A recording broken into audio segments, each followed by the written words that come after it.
of 36 years of marriage, Daddy Tinubu is telling Mommy Oluremi that, she gives him joy, laughter, happiness, in her, he finds serenity. And I'm like, hey, in this, our young people, they don't even like cool relationships anymore. When you have hot head and hair, the guy will be like, nah, this one I like, they treat me well.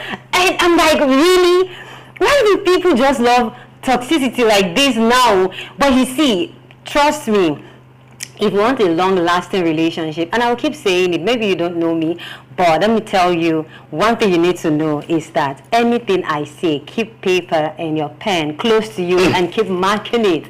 Because this is words of wisdom coming out, and you have to listen to it. Why are you tired of hearing my words of wisdom? I am not tired now. You said get a paper and a Bible so that we can jot things down. I don't see and hearing all the things, the president is saying about our first lady. But to be honest, our young people need to learn from what they are doing. Well, I'm just waiting for you to finish so that then I can say one or two things that our lecturer, the love teacher, please write on my.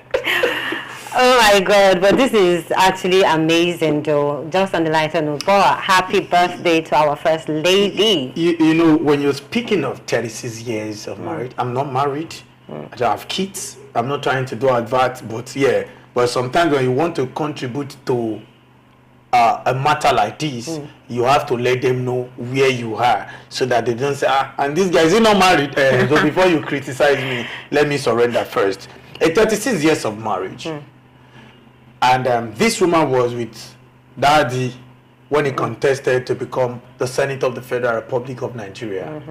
This woman was with him when his life was being threatened, when he ran to exile, and he came back in 1998, and 1999 became the governor. This woman stayed true. After the governorship, this woman still stood by him to the extent that the president, she at the point she now had interest in becoming Senator of the Federal Republic of Nigeria. We'll have to go on a short break, and when we come back, sorry for cutting you off, we'll get back to you.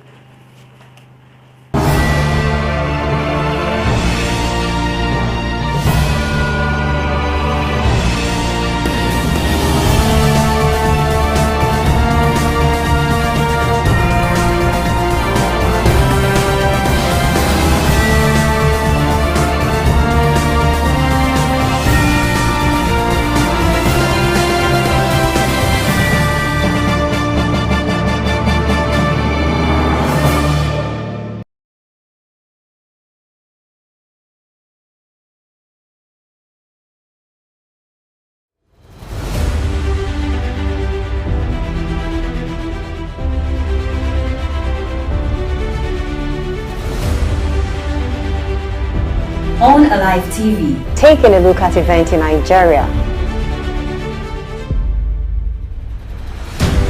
And now the news in detail. Look at the number of people he has built.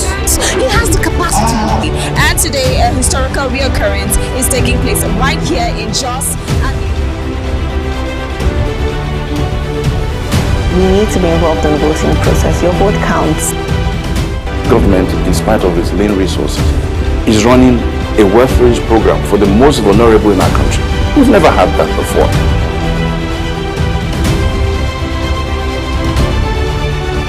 Welcome back. Nigeria should be competing with countries like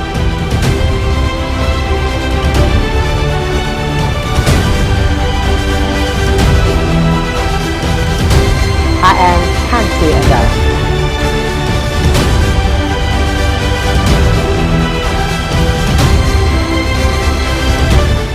Alive News, keeping it fresh. Welcome back. Before we went on the break, real Ambassador Oluwafemi Emmanuel Robin was trying to make sense. Yeah, I was just trying to see. This is a woman who stood by the husband. The husband stood by her while she was in the Senate, and to be sincere, I feel, I'm not a woman, but I so much feel like she represented the woman very well in the Senate, because there were times where they had so many issues, and then she was just, she stood by women in that place. She represented them very well. And when it came to the era of campaign, let's do this. And I remember during the primary, she was just behind the husband. Even when the husband won the election, when he was giving his congratulatory message to himself and his people, when he was doing the inaugural speech, So this woman has always been there, and up to now she's still there. So it's worth saying congratulations to. Everybody wants to stay with a woman that There's a saying that said, behind something there's a successful woman or so. So I think it's a good word for behind every successful man there is a woman. Yeah. So now I always say behind every successful man there's a successful woman, because there's a level to what you can do with a man. So they must have tolerated. If you don't think successfully, you cannot actually make somebody successful. So I think it has to be like what you can offer, and that is why they always say, what can you bring to the table? And women have been frowning on this because they have as a woman. I don't go to that chill. Wait, as a woman, you have what to offer at every level, and that is why it pisses some women off when they get to they don't hear. have anything to offer. There is no woman who doesn't have anything to offer. I don't understand. So why are you pissed off? I am not pissed off. We have our dear Damilola in the studio. Dami, how are you? Happy Friday to you, Dami. Yes, thank God. Welcome to the show. Yeah, thank you. I think the next topic we'll be talking about, I'm very sure Dami will be very interested in talking about that topic, which is the people who have jackpot, who are in another country. Our dear president is encouraging them to say, come back to Nigeria and invest.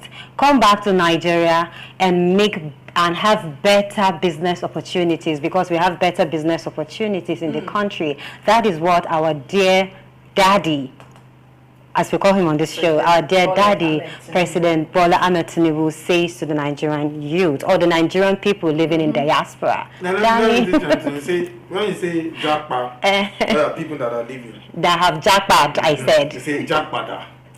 Okay, they need them to jackpot. Yeah. And you jackpot, you're jackpot. Come, let's I think it's a welcome idea. I think that our daddy has just well put it. He has seen that we need them. We need those.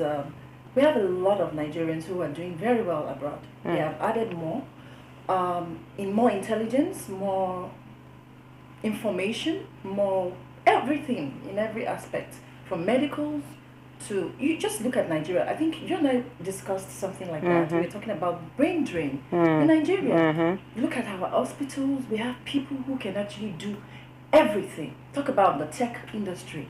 We have Nigerians who are doing far well, even better than those in the main business, because Nigerians get so good at what they do. Look at makeup industry. You will be wowed when a Nigerian decides to change your face, even in our movies. So we need a lot of Nigerians to actually come back. We played with you. If you remember that Nigeria has gone through a lot, we played with you, Nigerians in diaspora, a jackpada. Please come back to us. Our daddy wants you back, and I'm sure that when they come, they will be more appreciated. They've seen that a lot of people recognized their contribution to the workspace in medical, in college, every walks of life. Nigerians are go-getters. All right, you. Yes, like Damian rightly said, Nigerians are resilient people. Nigerians are go-getters. And see, one thing about abroad, the mentality we have is like the mentality of somebody who is coming from the village to Lagos. You're coming to make money. You don't want to go back to your village poor. You want to make something back to the village. So if you are telling a Nigerian that traveled and is yet, to get the green pasture that made you left the country at 4, then there's a problem. They want to make money. The reason why they are traveling is because they want to make money. One, because they want to secure better future. Two, because they want a place where the system works. So when there are people who are wealthy in this country, I can tell you for about that would have gone. That don't even look like Nigerians, or even that we know that you're in Nigeria. You know, so there are people in this country that they have the capacity. Let me say the way this guy capacity. They have the capacity to leave this country and live abroad. They have the money, and they say, I want to stay. There are some people who have the money and say, I don't want to stay. They leave. There are some people who said, oh, my dream in this life is to help the sick people. He now studied doctor. After a while, he now realized, I don't like the way they are treating doctors in Nigeria. You now forgot the trade. And you just you say, oh, they are treating us very well in the United Kingdom, in the US, or whichever place you are. But now, one thing I just know is there is no place like home. Number two, you can never even use jazz. You can never be an indigene of any country. You can only be so sometimes nobody's saying don't go and do holiday, don't go for break. But do you know one of the reasons why we are having dollar problem in this country is because we have even refused to patronize ourselves. In Nigeria, if they say this phone is made in Nigeria, they cannot make sales. Phone that you can buy, you will see the apple that's supposed to show on your phone might be showing down when it's supposed to show in the center. Showing orange, you know. So all those now, but if you just do a phone in Nigeria, you now put made in Italy, people will want to patronize it. True. That's very key. Yeah, that was one of the things Buhari was trying to do. Close the border, let's patronize our own rice. Okay, let the farmer now do our rice very well. You'll be seeing sand in the rice. So when they even give us chance to do this, we don't do it properly sometimes. So let me just leave this country. But what the president has said, he was even telling foreign investors that right now in this country, there is no place that we accommodate you like Nigeria. Do you know Nigerians are very accommodating? Of course they are. Of course we are. I'm picking it from where he starts. Because speaking of Abba, you mentioned something very key. You know, Abba produces bags. They can produce leather polish. Clothes. I saw a particular attire with someone. I said, wow, this looks like a, I don't want the name of the design. One of the top guys are in Abba. I was out again. I was stunned. Like, Nigerians Nigerians are really doing good. Only if our government has positioned us as such, Nigeria will go places. Of course, we have Baba, we have our daddy who is, trying to make sure that some of the things that were going wrongly, he tries to correct them now, and that is why he's bringing up this. And Nigerians have had the excuse to be abroad. They are saying there is hardship, there is this, there is that. The government doesn't care about its citizens and all. But this president or this administration is now saying we do actually care about you. Of course, for the fact that we are saying we care about you doesn't mean that everything is going to come out good or you'll be happy or you start enjoying your life. Now, it's not magic. I hope they're going to make it really attractive for them. No, I think, our medical system. Our medical system, there was a particular accident that we heard about. The lady was actually in an elevator and she died. These are the things that they should look at with so much, painstakingly. Nigerians should be, we should take life very serious. It's a very serious business. Anybody who is taking care of another person must have a very sound psychology, a very sound mind. You can't go to an office and your elevator is not working. You want to receive something from someone, you can't receive it. No. Well, it happens, taking it from where you stop, like you're always taking oh, you're always taking it for where she stops. We're always taking part. It should be with our team, so we should play very well. Yeah. The first primary assignment of any government at any level is to take care of lives and property. Very key. So that doctor you have mentioned, that's the life. The elevator, that's the property. So both of them were not taken care of, and that was the result we got. 20 years or 15 years thereabout. There are levels to let's change. The engineer said after 10 years, do change something there. As you were looking on Wednesday, you are not looking the same. You have to re-oil. You have to re-oil. So nobody should tell me anything. Of course, re-oiling is the new language. It can fill you. A brand new car can fill you. Yes. And you know, the problem with this thing is that it's possible that people who are even given the opportunity to take care of these things, they don't really take care of it well. It's possible that it's possible that monies were actually given to them, but the proper, the proper maintenance is what is the problem. Look at that. Government is the next to blame. You won't say, oh, they gave them money. This government, they have MD. They have maintenance manager, they have supervisors, they have senior doctors, they have people. Maintenance people was stuck inside the elevator too now for like 30 minutes. I think thank God that the ancestors are alive. Otherwise, I hope Yoruba people are not angry with the elevator. You know how Yoruba people take their kings. You see what we live in. What I don't tell you, I say, we're in the all of our ancestors in an elevator. That's a spiritual problem. So we know at the point, see, even if all these things are being maintained, trust me, like Dami rightly said, they are machines. They can fail at any time.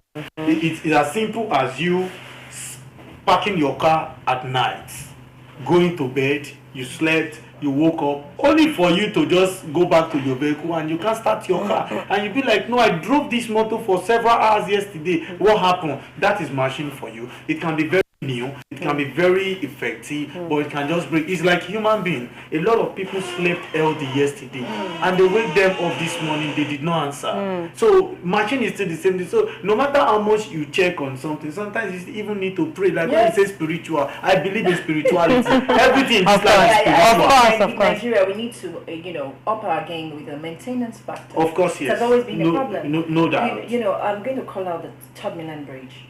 From time to time, they need to revisit these bridges. These are bridges that people actually fly, and almost in fact, one of the most busy bridges in Africa. So you need to see the ditches, the potholes on that bridge. It is really. They recently want to start the maintenance, but they don't even have to jettison or try to You don't take those kind of maintenance for granted because. This is very important. A lot of Nigerians ply that route almost, on a daily. So people or the government or the people in charge of maintenance should look into that. There was an evening, at least, maybe like 6:37, I was going through that road and I saw lights. I was praising God in my car. I'm like, I can see, power on. I said, God, you're mighty. I was really happy. But if this is supposed to be something normal, we don't have to even, do Thanksgiving. Nigerian, trust me, it's a normal thing with you. What they should reacting to what the president has said about Nigerians who have jackpot, they should jackpot, people are reacting to it saying, he should focus on fixing the nation instead of asking them or asking people who are outside to come back, because things are not really settled yet. Things are not really in place, that he should wait, calm down, and do the needful before they come back. We'll be taking a break. Yeah. We're taking a short break, and when we come back, we'll continue with the discussion. Yes. Nigeria, a country of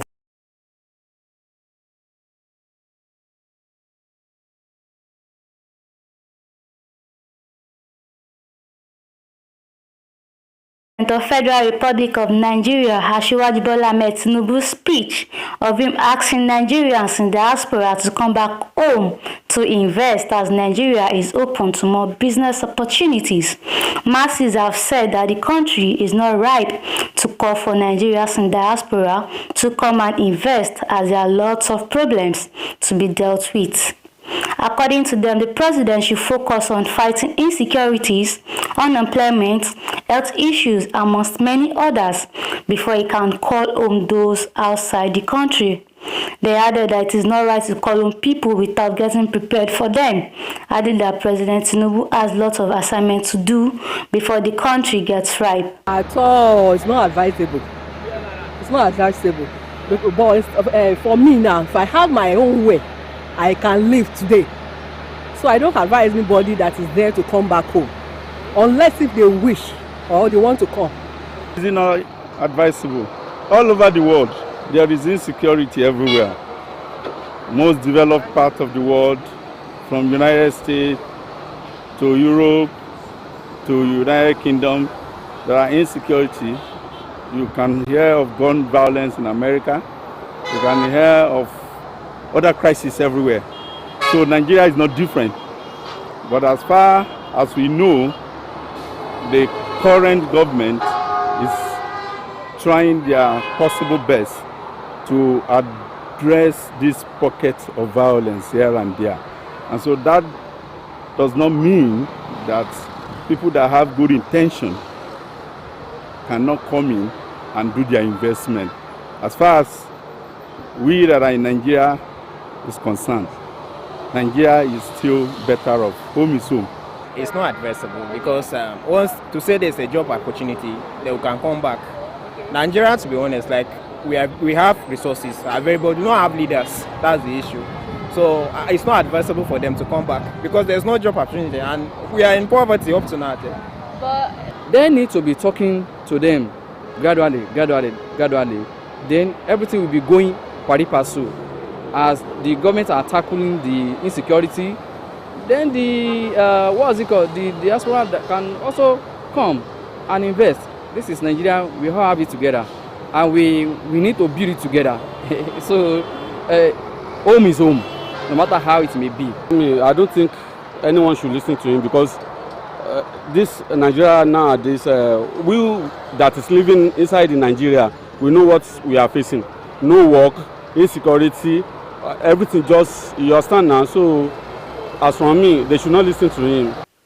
The masses noted that once the people in diaspora sees that the country is doing great and better financially, security-wise, employment opportunities and many others, they will come home them.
Alright, welcome back to our live this morning. Of course, you know, not every story is lucky to make it to the front page of some of the Nigerian newspaper, but fortunately for us and for a couple of newspapers, we have their stories here. So I was starting with the Nigerian Tribune. So I'll take you through the lucky story that made it to the front page of the Nigerian Tribune this morning. The banner headline: question persists over petrol subsidy.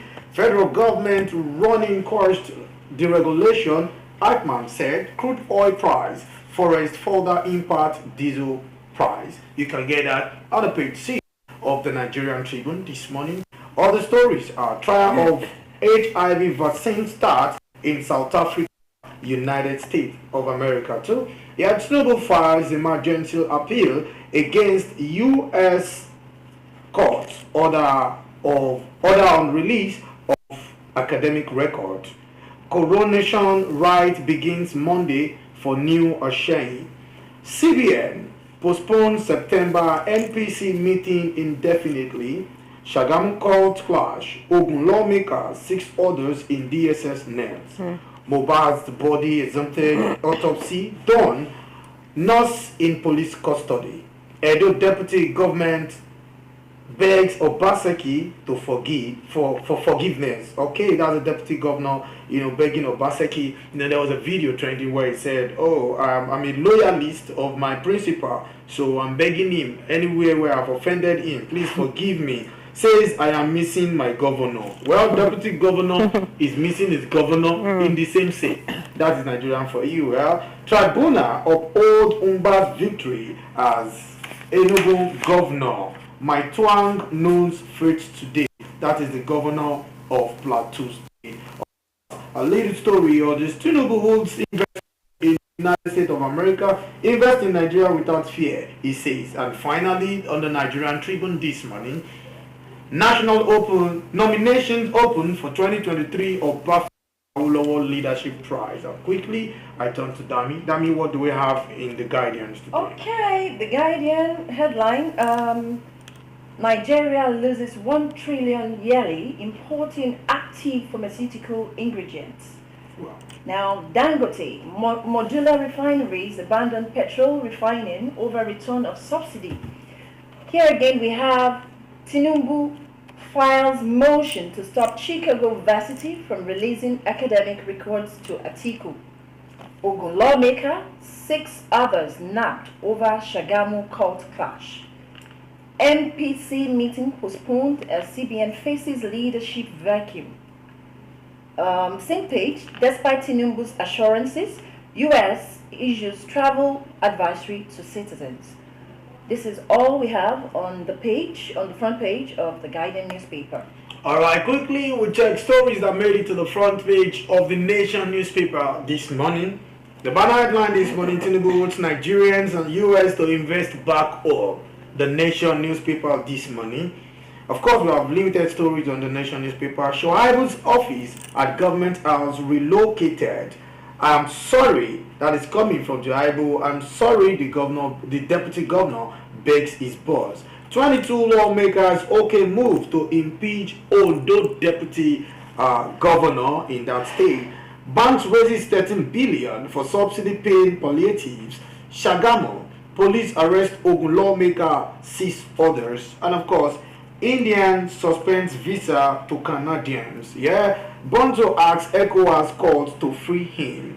Alright, those are the lucky stories that made it to the front page of the Nation's newspaper this morning. What do we have in the Punch? And the Punch: federal government may pay 1.68 trillion naira fuel subsidy, and marketers forecast 900 naira per litre. On the front page again, we have petrol price to rise again as naira nears 1,000. Crude oil hits $95, Ipman warns. Operators commend government for subsidy proposal. CSOs oppose fresh subsidy. The same front page as delay Atiku's request, Tinubu tells the U.S. court. Currency in circulation rises to 2.7 trillion naira, CBN reports. Same page, pathologists conclude autopsy on Mohbad's corpse. Police await result. I remain loyal. Forgive me, Shoaibu begs Obaseki. Court clashes, reluctant to Shagamu, Abiodun tells security heads. And lastly, consumers allege sabotage as grid collapses worsen outage.